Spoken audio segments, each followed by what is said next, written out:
Political లీడర్లకు నోటీసులపై త్వరలో చెప్తాం. Phone tapping కేసులో దర్యాప్తు పారదర్శకంగా జరుగుతున్నది.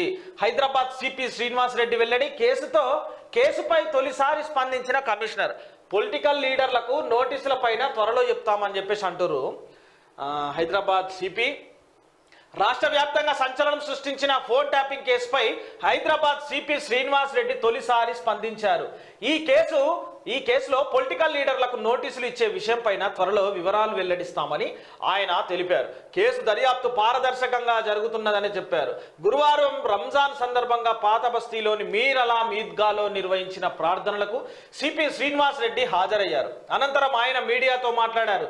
ఈ సందర్భంగా ఫోన్ ట్యాపింగ్ కేసుపై జర్నలిస్టులు అడిగిన ప్రశ్నలకు సమాధానాలు ఇచ్చారు. కేసు దర్యాప్తు రైట్ లైన్లో జరుగుతున్నదని, పొలిటికల్ లీడర్లకు పోలీసులకు సంబంధించినటువంటి అన్ని వివరాలు త్వరలోనే వెల్లడిస్తామని తెలిపారు. అయితే ఎప్పుడు వివరిస్తారు, ఎలా జరుగుతుంది, ఎంత తొందరగా వివరిస్తానా అనేటువంటిది కూడా చూడొచ్చు ఒకసారి మనము. కాకపోతే ఈ ఫోన్ ట్యాపింగ్కి సంబంధించినటువంటి విషయంలో ఎవరెవరు ఉన్నారు, ఏ లీడర్ ఉన్నాడు, ఏ పోలీస్ ఆయన ఉన్నాడు, మరి వీళ్ళని నిజంగా పట్టుకుంటారా లేదా అనేటువంటి ఆలోచనతో కూడా ప్రజలు చూస్తున్నారు. ఒక పక్క నాయకులు ఎదురు చూస్తున్నారు. అయితే బాధితుడుగా ఉన్న వాళ్ళు కూడా ఈ ఫోన్ ట్యాపింగ్కి సంబంధించినటువంటి విషయంలో మమ్మల్ని ఇబ్బందికి గురిపెట్టిండు రాధాకిషన్ రావు, మా డబ్బులు గుంజుకుండు, మా ఆస్తులను రాపించుకుండు, మా దాంట్లో షేర్లని కొల్లగొట్టిండు అనేటువంటి ఫిర్యాదులు కూడా బోలెడొస్తున్నాయి.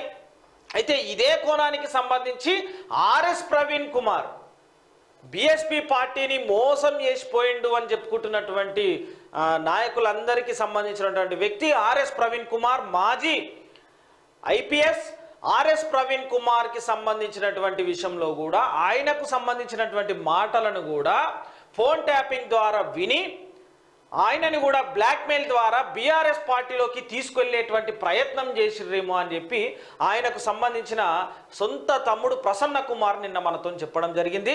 అయితే ఆర్ఎస్ ప్రవీణ్ కుమార్ మాత్రం ప్యాకేజ్కు అమ్ముడు పోయిండు, ప్యాకేజ్ తీసుకుంటూ ఫామ్ హౌస్లోకి పోయి తన అనుచర వర్గం బీఎస్పీలో ఎవరైతే అనుచర వర్గం ఉన్నదో తన వర్గాన్ని కొంతమందిని అమ్ముడు పోయేటువంటి వాళ్ళని తీసుకొని వెళ్ళి కేసీఆర్ సంకన చేరిండు. కేసీఆర్ ఫామ్ హౌస్ పిలిస్తే పోయి ఆయన దగ్గర ప్యాకేజీలు తీసుకొని ఆయన ఈరోజు బీఆర్ఎస్ పార్టీలో పోయిండని చెప్పి ఆయన తమ్ముడు చెప్పడం జరిగింది ప్రసన్న కుమార్.